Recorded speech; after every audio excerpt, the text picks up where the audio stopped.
తూర్పు గోదావరి జిల్లాలో భారీగా నగదు పట్టుబడింది. నల్లజర్ల మండలం అనంతపల్లి వద్ద లారీ అలాగే టాటా ఏస్ వాహనం అయితే ఢీకొన్నాయి. అయితే ఈ ఘటనలో తౌడు బస్తాల లోటు వెళ్తున్నట్లు టాటా ఏస్ వాహనం బోల్తపడింది. అయితే ప్రమాదానికి గురైన వాహనంలో భారీగా నగదు పట్టుబడింది. తౌడు బస్తాల మధ్య 7 అట్టపెట్టెల్లో నగదు పెట్టి తరలిస్తున్న విషయాన్ని అయితే గుర్తించిన స్థానికులు పోలీసులకు సమాచారం అందించారు. అయితే దీంతో అప్రమత్తమైన పోలీసులు వెంటనే ఘటనా స్థలానికి చేరుకుని తనిఖీలు చేశారు. సుమారు 7 కోట్ల రూపాయల వరకు తరలిస్తున్నట్లు గుర్తించిన పోలీసులు నగదునైతే సీజ్ చేశారు. ఇక విజయవాడ నుంచి విశాఖ వైపు వెళ్తూ ఉండగా ఈ ఘటన చోటు చేసుకుంది. బోల్తా పడిన టాటా ఏస్ వాహన డ్రైవర్కి అయితే గాయాలు కావడంతో అతన్ని గోపాలపురం ఆసుపత్రికి తరలించి చికిత్స అందిస్తున్నారు.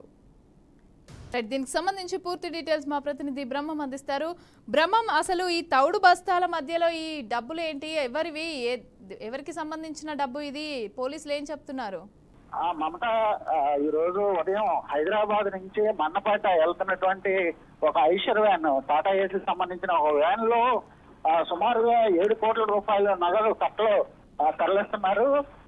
ఏదైతే ఇది తూర్పుగోదావరి జిల్లా నల్లజర్ల మండలం అనంతపల్లి సమీపానికి వచ్చిన క్రమంలో ఎక్కడైతే ఎర్రకాలువ సంబంధించిన ఒక కాలువ సమీపంలో వెనక నుంచి లారీ ఢీకోవడంతో ఐసర్ వ్యాన్, అంటే నగదుతో వెళ్తున్నటువంటి ఏదైతే వ్యాన్ ఉందో వ్యాన్ బోల్తా పడింది. బోల్తా పడిన నేపథ్యంలోనే ఇది ఫస్ట్ గా ఇది యాక్సిడెంట్ గా భావించారు. ఆ తర్వాత అక్కడ చేరుకున్నటువంటి హైవే పోలీసులు ఏదైతే అక్కడ ఉన్నటువంటి ఆ వ్యాన్ లో ఉన్నటువంటి సరుకు రవాణా చేస్తున్నట్టు ఆ సరుకుని చూడగా నోట్ల కట్టలు బయటపడిన పోలీసులు ఆశ్చర్య చెందారు. వెంటనే ఏదైతే ఎలక్షన్ సంబంధించినటువంటి ఎవరైతే స్టార్ట్ ఉందో స్టార్ట్ కి ఇన్ఫార్మ్ చేయడం అక్కడ వచ్చి ఆ నోట్ల కట్టలన్నీ కూడా పరిశీలించి ఆ నోట్ల కట్టలను లెక్కించగా సుమారుగా 7 కోట్ల రూపాయలు ఉన్నట్టుగా వారు ధృవీకరించి పోలీసులు చూపించారు. ఆ మొత్తాన్ని అంతా కూడా ఇటు నల్లజర్ల పోలీస్ స్టేషన్ కి తరలించారు.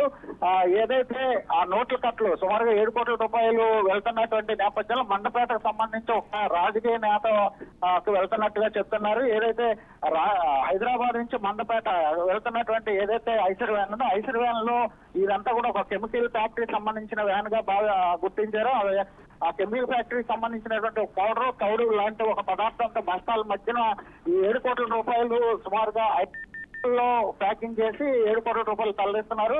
దురదృష్టం చేస్తూ ఏదైతే వెనక నుంచి ఐశ్వర్యాన్ని బలంగా ఢీకోవడంతో ఈ వ్యాన్ 2 పల్టీలు కొట్టి లోపల ఉన్నటువంటి నోట్ల కట్టలు బయటపడటంతో ఈ ఉదాంతంతో బయటకు వచ్చినటువంటి పరిస్థితి ఏర్పడింది. Mamata. Right, thank you Brahmam, thanks for the details.